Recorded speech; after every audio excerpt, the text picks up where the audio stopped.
everyone. Welcome to another episode of Sassy Moms. I'm Wendy. And I'm Anya. And today we are going to talk about how to climb the corporate ladder.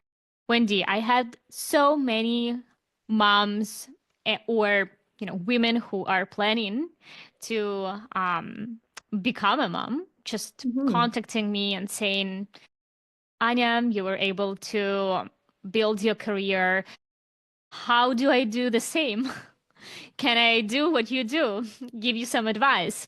So let's maybe talk about certain things that you were able to successfully do, and I was able to successfully do in order to, you know, get some career growth. Yeah, no, this is a good topic because I think many of us have to start somewhere, right? Either first out of school, you're like, hey, where should I go? And obviously, I want to, if your career aspirations is to manage a team, there is a path, forward.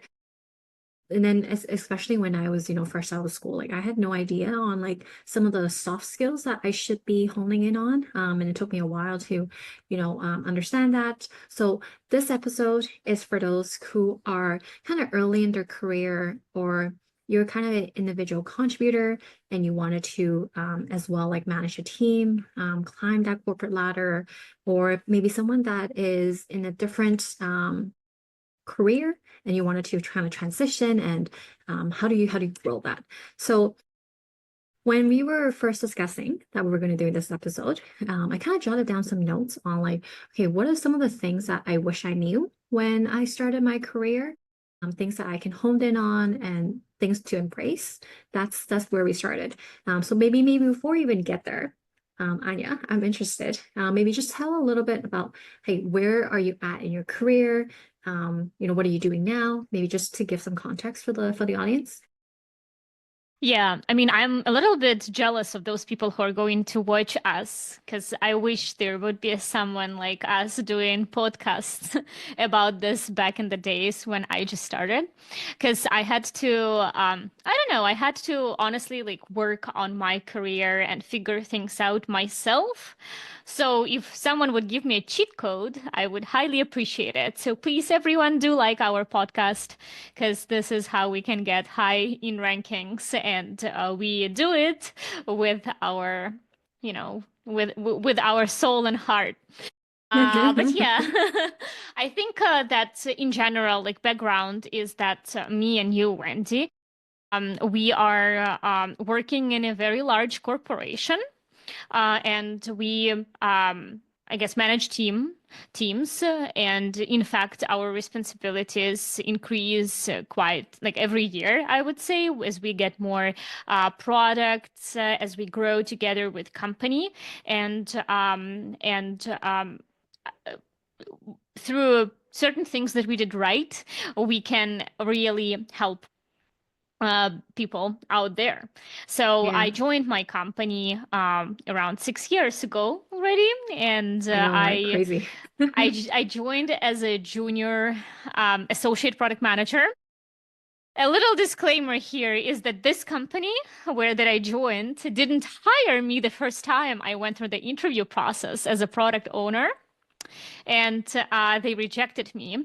So I reached out to my company honestly, out of a little bit desperation, because I was searching for a product management job for quite some time, second time. Mm. And I felt so ashamed. Honestly, I felt so ashamed. I was like, oh my God, I'm reaching out to the company that rejected me a second time. Can you believe this? But the second time, everything worked out. So I joined as a junior product manager, and then I grew into product manager, senior product manager, director, and now I manage a team of four product managers and four products. Currently, though, I am on maternity leave, so my career is on pause.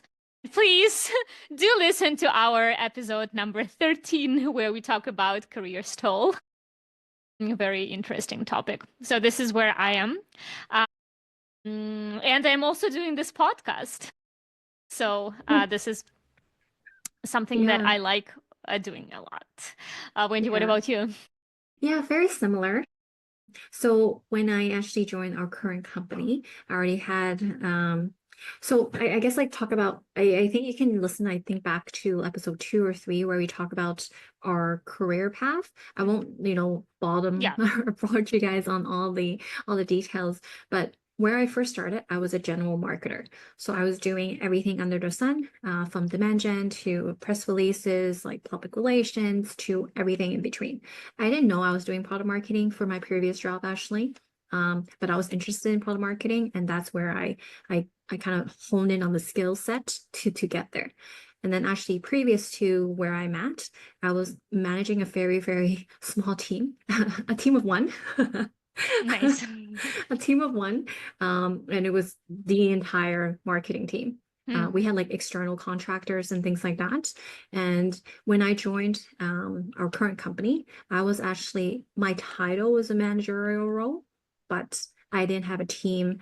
I was an individual contributor and very similar to many PMMs or product marketing managers, probably product managers as mhm, well. Usually, when you have the managerial title, you don't usually lead a team. You lead a portfolio of products that are under your peripheral.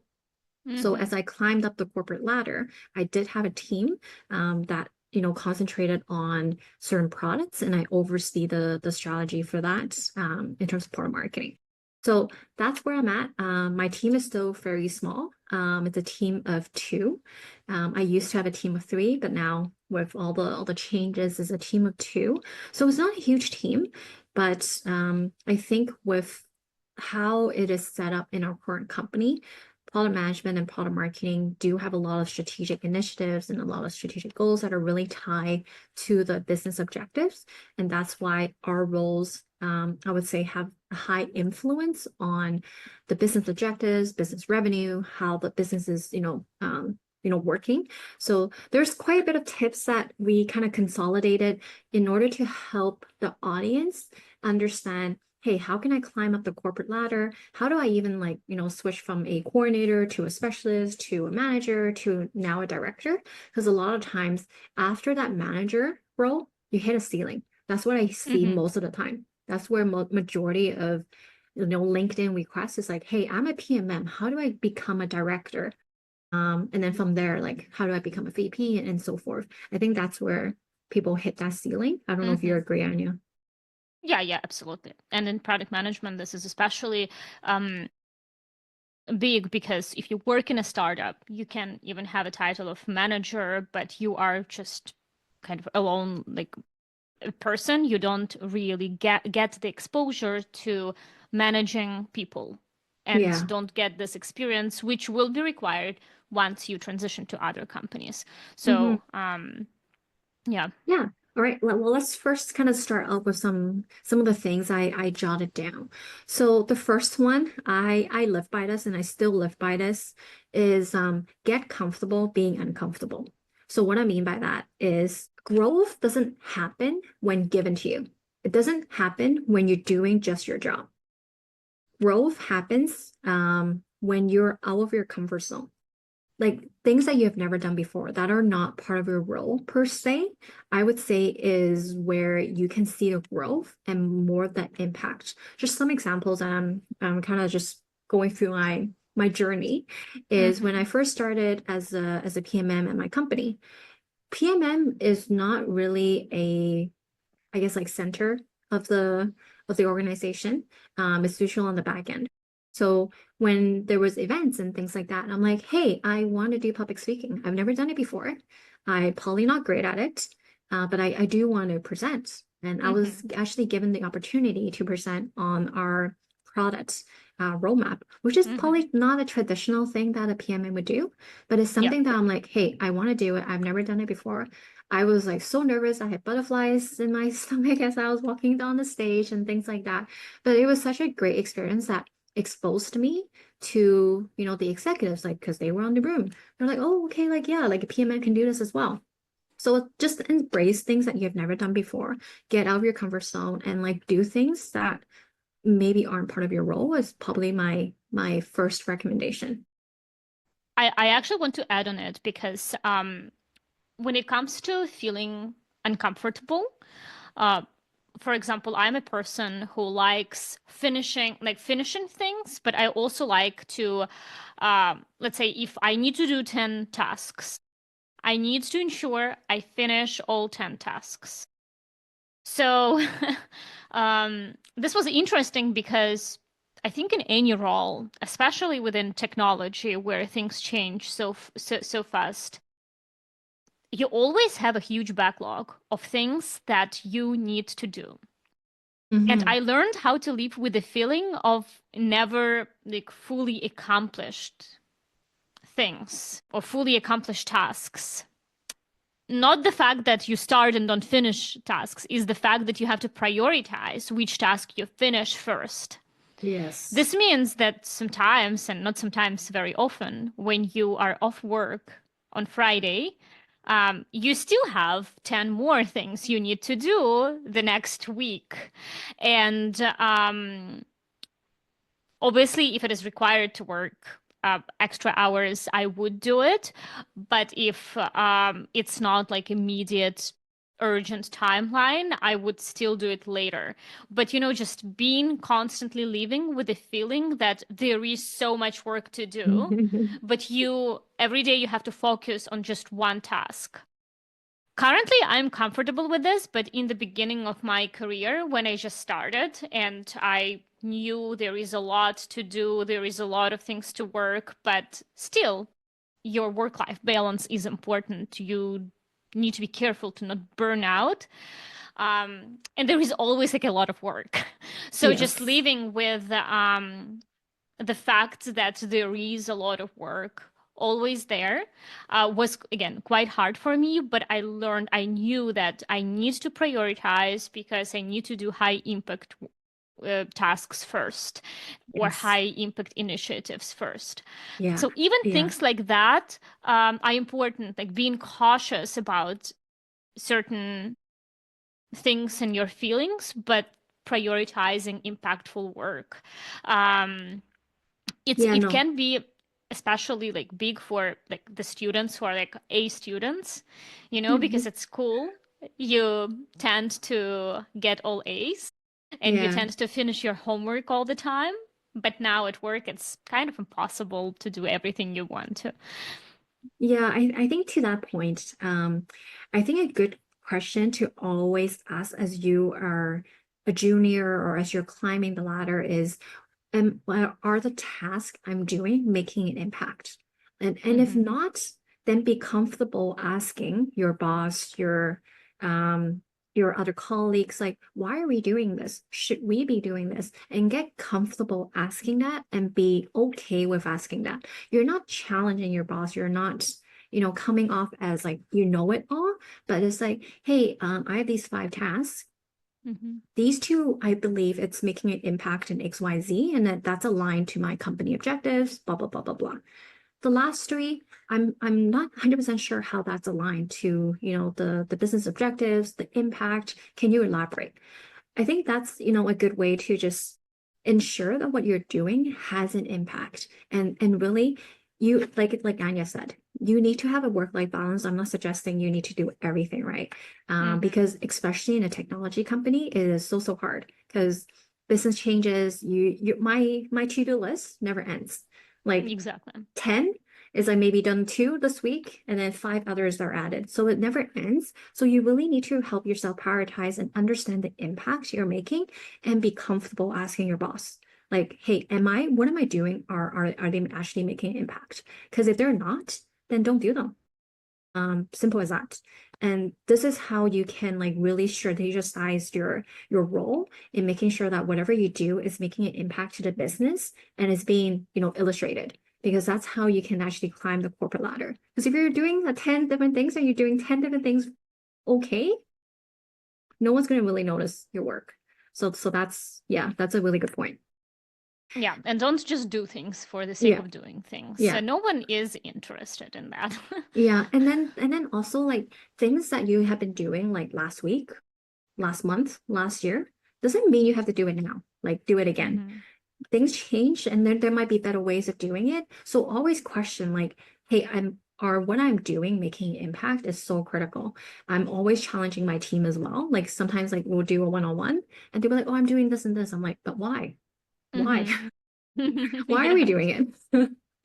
Why? I think totally. that's really critical. Just to have that mindset. And then to that note, learn how to self-advocate. So you can do all the great impact work, you can do all these work, and you can be an A student at work, do everything perfectly. But if nobody knows what you have done, like no one would be able to even advocate for you and help you climb that corporate ladder. So I would really recommend when you're doing a one-on-one with your boss, and I would also recommend doing a skip one-on-one, meaning like your boss's boss, like having a monthly touch-in, a quarterly touch-in just as Mm-hmm. a mentor, is super helpful too, because you can illustrate like, the wins that you had, the impact that you had in your business. Because as you're climbing that corporate ladder or wanting to, um, not only your boss needs to make that decision, usually, there's a team of people, a team of executives, a team of management that might influence that decision. So you need to be able to show your influence, across the board. So learn how to self-advocate because I am the worst at this, to be honest, especially coming from my culture. My culture is like, hey, Mm-hmm. don't gloat on what you do Yeah, well, yeah. right?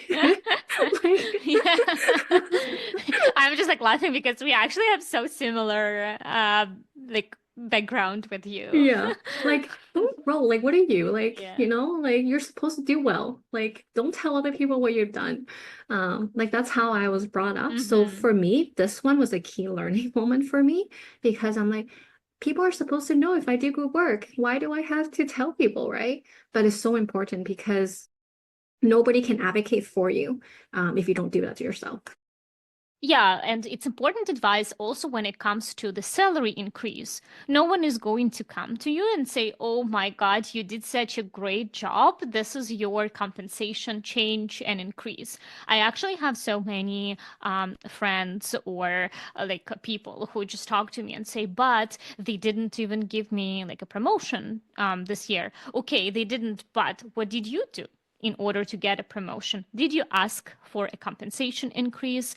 Did you talk about your promotion with your boss? Were you ready to take an additional responsibilities in order to deserve this promotion? So don't Mhm. think that your managers will just give you certain things because you're so great. Yes, Yes. this happens very rarely, but like you have to be exceptional. And even then, still, companies are not there to just, increase their spending. So you have to advocate, you have to initiate conversation about your compensation increase, about your bonuses, promotions, and certain things like that. But I want Hmm. to add one more thing to it that you have to do it in a very emotionally intelligent way. You have to really understand the culture of a company you work in, and really be emotion like use your emotional intelligence not only when you do customer interviews, but also when you collaborate with stakeholders throughout organization. So I will just give you a couple of examples, right? Like when Wendy talks about self-advocate, like you have to self-advocate, but also within kind of real realities of your realistic contribution, right? Don't come and don't show yourself for every little thing that you have done that doesn't even have an impact. Sometimes with some bosses and some managers, it can work, but with some managers, it will not because they will find you annoying. So you have to Hmm. really like understand the stakeholder you are working with, and really kind of see what is valued there in order to promote your skills. Yeah. Like for me, for example, one of the critical point in my career was when um, another manager told great things about me to the CEO of our company. And our CEO usually doesn't trust managers who promote their employees, our ex-CEO, because they think that, well, like, obviously you're a manager, you like this person, so you will advocate for them. But once I was like, some positive things were talked about me to our CEO, then again, this just established my career. But what I did was just doing, like, working hard, establishing trust, helping everyone, and this is how things turned out for me. So just Yeah. really feel the culture of your company before you, like, and understand the nuances of this. How it's best to self-advocate and showcase your work. Yeah. And then to that note, I think it's like learn how to manage up because your boss have goals. Your activities and your impact should be closely tied to that. Yeah, Because ultimately you're part absolutely. of his or her team and you are trying to, you know, like I don't want to say make him or her look good, but ultimately it is, right? Because he or she is gonna manage upwards to all the executives or beyond. So you really need to understand like, hey, what are your manager goals? What are your manager boss's goals? And what are if you have more layers, like what are their goals, right? Understanding that and be able to learn to manage up, show the impact and activities that you're making to help make their life easier is going to do you well. Um, that's another tip. Just to reiterate how you can. I'm not saying you suck up to them. Like that's not what I'm saying, but you should be able to understand like, their goals so you can understand how you can prioritize your task. And then Yeah, and on the topic again, to elaborate a little bit, I think you will be able to successfully do it if you find a company that culturally fits you. So there are different type of companies. Like I worked in companies that values p- politics a lot. But I'm not great at politics. I was miserable in this company, which that's why I left it. I prefer companies where, everything is a little bit more direct, straightforward, and your hard work pays off because I know how to work hard and I know how to show results. I'm good at it. That's why it's easy for me to self-advocate. It's easy for me to showcase my work. It's easy for me to understand the boss of my boss and what their goal is. Some people might be great at political games, so just ensure to get a company where your values match, and then things will align from there. Yeah, no, totally agree. And then on the note of, the impact and not being able to, you need to self-advocate. One of the critical things I would say early on in your career or any job that you have, even during part of the job interview, your first like 30, 60, 90 days, build your own like growth plan. Hmm. What I mean by that is like, even when you start the company, you need to align with your boss. Like, what am I going to do for the first 30 days that you deem would be successful? How about 60, 90? Like, what do you expect from me? And then from there, like, how can I make more influence on the company? Give them what you want, and then plan accordingly because no one's gonna plan it out for you. Let's be honest, like especially with a huge team, like you just don't have the time and no one knows what you want except you, right? You might want to just be a principal product manager or principal PMM where you don't lead a team. There might be some others people that want to lead a team. No one would know except you. So you need to work with whoever that you are with the company, your manager, you need to work out your own growth plan. No one's going to do it for you. So that's another thing. Yeah, and actually, one of the things though, which is very important, is to be flexible too. Hmm. Again, in a context of technology, technology moves fast. If you ends up being in a company that grows, likely the growth will be so sharp and like really, really fast that things will change like 5 10 times throughout the year. So stay flexible and observe. Maybe you want to be a principal product manager, but your current team can no longer offer this position, and you see that it will take a long time for them to do it. Then look at another team within your company. Maybe this another team can have the same position, and yeah, just observe. Or sometimes companies get acquired. Upon acquisition, there are new directives, there are new management styles. Again, observe, adjust, see, okay, is product management even a real thing here? Or maybe now marketing or sales is where a company is more like where the company can offer you more opportunities, and then decide if you would like to again grow maybe in other departments. So just be flexible, always observe what's going on within the company.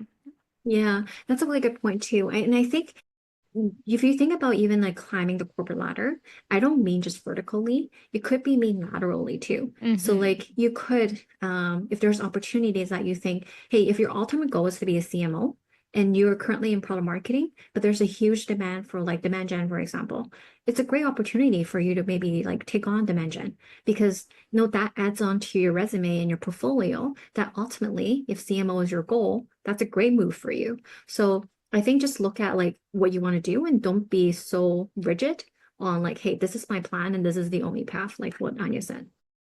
Yeah, and this also comes to a point that usually career gets built when you stay within company for a long period of the time. 1 year is not enough for you to succeed. 2 years, not. I think the success comes once you like hit maybe 3 years within the company on average. Obviously, don't quote me. Sometimes it can happen faster, but just understand that jobs hopping is not a good strategy. It is good only maybe when you're fresh out of school, you don't yet know what you want to do. You try this company, that company, you still try to figure your values, like things like that, or get things understand how things work from inside. It's okay to spend the first 2, 3 years from one jumping from one company to another, but there should be a point in your career where you just stop and you dedicate to one company. You learn their values, you learn their um, everything you about this company. You understand how you need to behave, and this is the time when the career growth will happen for you, because when other people leave, you become the only one. And not even that, like but it's also a big factor. Obviously, you should show results, otherwise you will be fired. But if you show results and a lot of other people leave, you will be the first choice of getting promotion, getting trust, getting more initiatives, and you can start building your career. Yeah, no, I actually, interestingly, the first, maybe when I first got out of school, the first maybe 4 years, I had maybe like three jobs. I Hmm. literally only stayed for a year because it's like either it doesn't align with what I want to do. It was a startup and I don't see myself, being a all encompassing, marketer. So like I think, yeah, I think you're right. Like for the first couple years, most likely you are going to be, job hopping because you don't really know or exactly what you like and what you enjoy, what company culture you like. And then you have the tendency to accept kind of the first offer that you get. Hmm. Because you're first out of school. But I do agree with Anya. Once you find a company that aligns with kind of your values, it's great to kind of learn and then kind of grow from there. That speaks volume because every time I look at resume now, if they job hop like every single job that they had, Yeah, it's not a good fit, yeah, for sure. Because I don't want to spend the time to, teach you and then you leave in a year. Like, what's the point? exactly. So that's a really good tip. All right. The other thing I want to say, especially for actually, I take that back. I was going to say for a big corporation, but I think this applies for startups too. Build cross-functional relationships. What I mean by that is if you're in product management, you might be knowing all your PMM or PMs. In your PMM, you might only know your PMMs, but like that's the wrong approach to take it. Your influence grows when people across different departments, different levels of the organization know who you are and what you do. What I mean by that is especially in a technology company, you're always, I don't want to say ask for favors, but like there's so many like priorities within the organization, and you want yours to be obviously top. And you can't really Mhm. accomplish that without building that relationship. Because I don't know how many favors I asked for the last month, just because I had to launch this huge product, and I was working under the gun, and I was like, man, like I need XYZ done like the following day. And you know how our corporation work, it doesn't happen that way. But I was able to accomplish it just because I had previous relationships with a lot of many people, and that really helps. And I think being in a more senior leadership role, this is especially important because there's so many cross-functional projects, and Mhm. you need that influence to help your project kind of move on to the next stage, or accomplish it and finish it. It's more and more important as you climb the corporate ladder, because I see it personally, as I kind of move through the stages. Having those relationships is so key. Yeah, actually, there is another way to do the same. So one way is to build personal relationship, and it is very important, right? People need to trust you. People need to like you in order to help you. But also sometimes you can also sell other people on helping you. So for that, I think a storytelling skill is very important. Sometimes when I say storytelling, I don't mean create your stories and or fake your stories or be great at public speaking. Storytelling can depend on every stakeholder.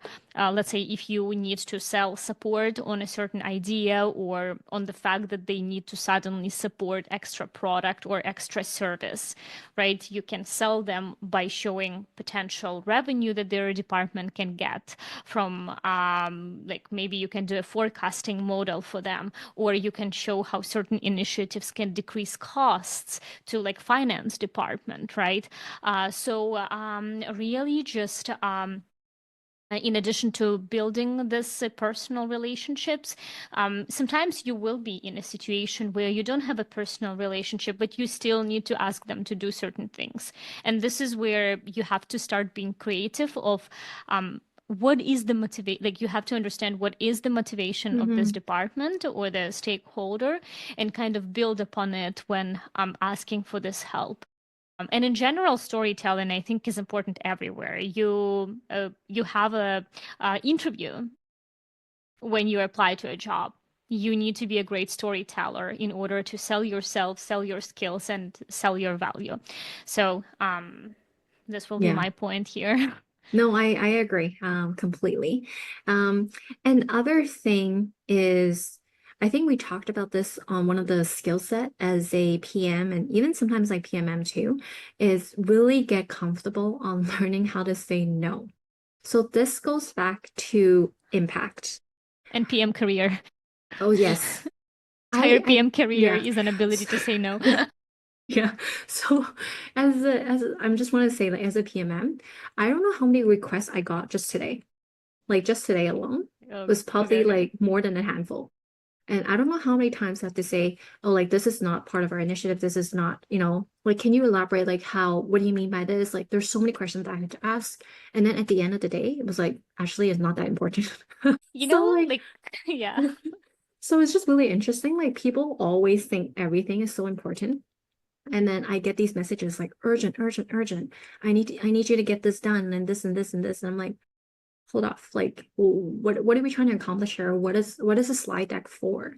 Could we reuse what we've done? Like, what do you like? There's so much Yeah. questions every time when someone posts, hey, I need this done like today. I don't know how Hmm. many messages I get daily on just that. So being comfortable by asking questions like, okay, like why is this important? How is this like what is by not doing this, what is it holding up? Learn to be comfortable by saying no. I think that's so critical, or else in a technology company, you're not going to last long. I can tell you that. No, and as a product manager, you will not last long. I always say that the main product management skill is ability to say no, because you will have a backlog of thousands of features, but only one feature gets priority to be built. So you say no 99% of times. And here I have a personal question to you, Wendy, very Yeah. personal. So you know how I'm on maternity leave, and my entire world is about saying yes to a little human being. So. So, do you think I will be able to regain a skill of saying no pretty quickly once I'm back? Tell me. I have no doubt you can. Keep me honest. I have no doubt you can. But you're saying yes to your baby already? I mean, I am joking, but yes, I do because every time he cries, I do something for him so I that he see what you stops mean. crying. Like every Just time. just wait until he can like talk and things like that. Then you will gain back your skill set of No. saying no immediately. Because I say no to my kids more often than I would like, to be honest. And I try not Okay. to say no Mm-hmm. because like there was a really good tip that I heard from another parent. Do not like no. Which I'm like, Mm-hmm. okay, yeah, I understand. I don't like no either. Yeah, yeah. Me too. I will be going nuts. Yeah, I'll be like, what do you mean no? I asked you to like give Uh-huh. me a bag of cookies. Like, why are you Yeah. saying no? But it's like more stating what they can do versus like honing in on the no. So for example, Mm-hmm. it's like, hey mom, can I have a cookie? So instead of saying no, it's like, oh yes, you can have a cookie after dinner. Mm-hmm. Okay. Set the Great tip. boundaries. Yeah, yeah, yeah. Um, Mm-hmm. so that was a really good tip because I Mm-hmm. was constantly saying no, and my eldest was just not liking Mm-hmm. it. He's like, why are you Mm-hmm. always saying no, mom? Can you say Yeah. yes for once? Yeah. Well, Well, well, but can you once give him a cookie? yeah, so it's Actually, like really yeah. interesting. Can you also potentially, sorry, we're a little bit distracted, but my brainstorming just started. So can you also say potentially yes if you promise that you will finish your dinner? And then the next, Yes, you could. But then like there's a psychology thing where like kids don't like there's like a really like a condition. They Mhm. want like a condition based on an activity versus like something they can or can't not do. That was like something that I read. So it's like if you want to do that, then it's like, yes, after your dinner. So like Mm-hmm. just state the fact versus like, oh, yes, only if you do that. Mm-hmm. Because they see it as like threatening. Okay. Yeah. Wow, so much Right? here to learn. Right? Like Mm-hmm. seriously, like talking to a kid has like has to rewire my way of talking because like Mm-hmm. I don't talk like that as an adult. I see. Oh, well, no, You you're know what I great in mean? your job. No, but I I think don't maybe this kid situation shaping you up for no, but career I good don't career progression. no, but I don't talk like that when I'm like, talking to people. Like I'm like, okay, give me this report. I'm like, yes, I can give you this report. Like I don't talk like that. Yeah. Anyways, but it's just interesting how Mm, there's an art to talking to kids. It's something that I had to learn because I'm straightforward in terms of like, okay, if you ask me something, I'm gonna reply you something. So it's like mhm, I have to always like switch my mindset on like how I speak to my kid. Just because mm, my oldest is a little bit more sensitive. So mhm, anything I say or the tone that I have or the word of choice that I use, like he picks up on these little details and he takes it more emotionally. So, mm. anyways, that's another topic. Yeah. Okay, so another thing I think I wish I knew when I was younger in my career is get data driven. And what I mean by that is like you don't have to be an accountant, you don't have to know all the financial numbers, but if you're a PMM, you should know like, okay, what is your customer acquisition cost? What is the revenue? What is your margin? Like some of the things that are it should be familiar to you. And what I mean, it's like these numbers can help influence where potentially you can make an impact. Because maybe revenue is down, but why is revenue down? Is it because of Mhm, cross-sell? Is it churn? Is it, different things? Understanding some of these things can help you prioritize your kind of quarterly initiatives, your annual initiatives, because there's a clear impact that you can make that you can showcase. Because if you can't, then why are you doing your job, right? And then the other thing, it's like know your market, know your customers, because those are key. If you can provide insights to your business, your boss about the market, about customers that you know, that's how you can earn your edge because you can share kind of your observations and see like give some suggestions on how you can help the business. You're not just bringing your boss the problems, you're bringing Mm-hmm. them solutions, and that is the key. Never bring your boss like, hey, I need help on XYZ, but like, hey, I there's some challenges on these area, and here are my proposed solutions. What do you think? Yeah, this is Never, actually never. amazing. Yeah, never just give them like, I have these problems. Mhm. So what? I had Right? to learn it hard way. Yeah. And yeah, I love this. I love this. Just bring multiple set of solutions and just let your boss choose. You will be really have good reputation in the boss's eyes. Hmm. And to build upon it, data-driven decision also is kind of related to, just have a critical evaluation of yourself, and just start really build this mindfulness and consciousness, like you have to be able to self-evaluate yourself so that every time you receive a negative feedback or you receive a feedback about certain improvements, you're not perceiving it emotionally, and no one should, because it's work. All we care about is impact and business and money. So if you have this self-evaluation, you will be able to quickly iterate on your skills, quickly iterate on things, quickly adjust to organizations, and you will be able to be a superstar. Hmm. I really, it's very, very hard to work with people who are delusional Yes. because they are almost not coachable. So Yes. just face the harsh truth as soon as you can, and you will be a superstar. I can't agree with this you like more. Um, there's so many incidents, like not even part of this company, but like Yeah, previously, where people just don't take like feedback well. In marketing, I'm sure it's the same as product management. The way that you word things, there's so many different opinions, and everyone has a point of view on marketing. Let's be honest. Like, like our previous CEO had a lot absolutely. of opinion on marketing. Hmm. So it's like you need to be able to, yeah, like really take those and not be like, hey, like I'm so defensive on like these feedback. It's not going to do you well. It's how you actually approach it and how you like take those feedback and incorporate it and how you can like level up on the next assignment or next activity based on those feedback. Like don't make the same mistake twice. Like Yeah. that's absolutely a no-no. Um like don't do that.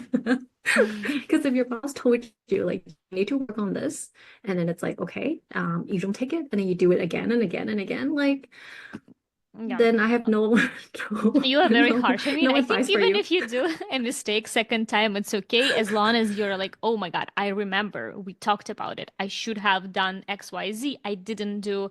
I'm sorry. I'm going and I will try again and Yes, I again. think that that's acceptable. But then if you're delusional, like Yeah, you're not taking into consideration and you just exactly. repeat it the same thing over and over again, like that's not excusable. So Yeah. I don't know if that's too harsh, but I think it's a really good mindset to have. And I think it's easier for you to be harsh on yourself. That's how you can grow as well. Because if you're Mm-hmm. just like think you're perfect and you're the best at your job, then you have no Mm-hmm. room to grow, and then you can't really climb up that ladder either. Yep. All right, last piece of advice. Own your craft. What I mean by that is, regardless of what we said, if you don't do your job well, good luck. I love it. I think we should just stop here on the technical side of our things, and maybe move to our mom's topic. We should have given this advice. Maybe at the beginning. Yeah, and this is the end. Own your craft, the end. Yeah. So, anyways, those were kind of like our top tips based on when we were thinking like, okay, like what's a topic that we often get as something that, people ping us on LinkedIn or whatever it is. And I think hopefully this can help you climb that corporate ladder, but we'll love to hear your feedback as well. But there's another topic. When Anya told me, hey, let's discuss this. Do you have any good tips? I'm like, absolutely not. Wendy. Wendy, we So, are, yeah. so what is the topic? So the topic is this. I am a postpartum mother who is always hungry, but at the same time cannot lose her postpartum weight. And in fact, postpartum belly. And as Oh they my say, God. the love handles, Yes. how they say love Yes. handles. But I'm still always hungry. And not because I breastfeed, because I do restrict myself in what I eat. And it drives me nuts. So I went to Reddit and I was like doing research because I wanted to learn from moms what happening. Like I was trying to understand what's going on. So apparently there are multiple different type of women. So there are some women who say that they do lose their weight while breastfeeding, and they were able even to get to the even get a lower weight than Mhm. they were originally getting into pregnancy. There are other women who have who lose a lot of weight after breastfeeding is done. So they Mhm. say that their body holds to the like extra fat or extra weight, and then they just yeah lose it after breastfeeding is complete, which I hope I am this person. Hopefully it will be magically. And but also the crazy thing that I see on TikTok this models who give birth and then you look at their bodies and their bodies like a perfect, like never Mhm. changed. Maybe a little bit of skin. I think you will still have Mhm. maybe a little bit of skin, but like how do they do it? I don't know. So Yeah, I have no advice. 'Cause okay, wrap up again. it's 5 years now since the twins were born. I have not been able to lose like my midsection. Like I think overall I have like a thin like figure, and I think Hmm. it hides my fat really well. But Yeah, like I don't see any difference, by the way. like Wendy, the way seriously, she was no, before having twins and after no, but having twins, the no, same Wendy. but seriously, it's like the dresses, and jeans, because Mm, jeans like can't lie. mm, It's like more tight. It might still fit, but it's like so tight that I'm not comfortable wearing it. Or like the dresses, you can see that poach, which I'm like, this doesn't look good. mm-hmm, Like things like that. Like I feel like my weight, probably I haven't gained like too much, maybe like 5 pounds or so, or like, but it's mm-hmm, like the toneness, right? Like just not even talking about the skin aspect, because I think I showed you a picture of me being mm, pregnant with the twins, right? I couldn't even see my feet. So I knew I would have like stretch marks and like, loose skin. Um, and actually isn't too bad. So I can't complain in that mm-hmm, category, but it's like really just the midsection. I try like doing more core exercises and things like that, but it might have helped, but it's just not back to where it was. And the other thing, I don't know if it is a factor, but when I was pregnant with my first, I was in my, early 30s, right? It was a lot easier. It was so yeah, much easier. absolutely, yeah. So like right after, and it is true, I do believe during breastfeeding, you're always hungry because your body needs that energy to like produce the milk. And I don't think you can gain the weight because of the eating, because the breastfeeding actually takes a lot of the calories away, supposedly. Mm-hmm. Supposedly. Mm. I don't know. So, Supposedly. I mean, what happened to me is I lost, like, I mean, I obviously like still have a lot of extra pounds, like 8 pounds. I still have 8 pounds, which I need You to don't look like lose. it at all, by the way. Thank you. Thank you, but I do. My weight does say it. I mean, hopefully, obviously, my amazing breasts full of milk is what is, but I don't believe in it because remember, be critical to yourself. So what happened to me, I actually only had 5 more pounds to lose after maybe a month being in postpartum, Hmm. but then I somehow gained 3 extra pounds. Um, I don't know how, but it drives me nuts. I don't like it. Um, but I wonder, so like I see some bloggers that I follow and they can't like I don't know, based on the look, like some of them are like even thinner than before. Like they have like perfect, but like what do they do? Do you think it's maybe about just not eating at all?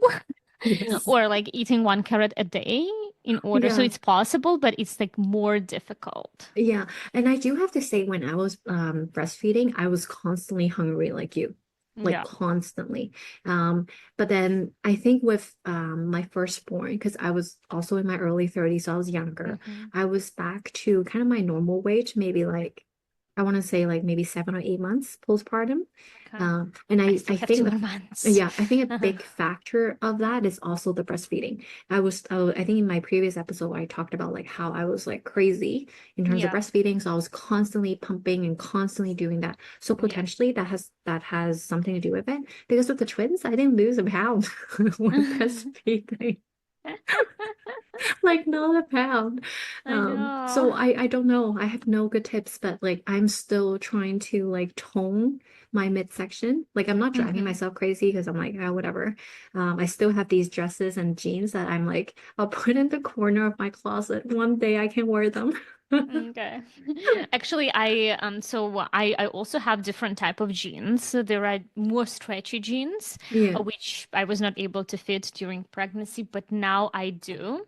And then there is like one type of jeans which I purchased, and they were tight, like pretty tight for yeah, me, yeah, even when I was like very skinny, because I think I got into a pregnancy in my perfect weight.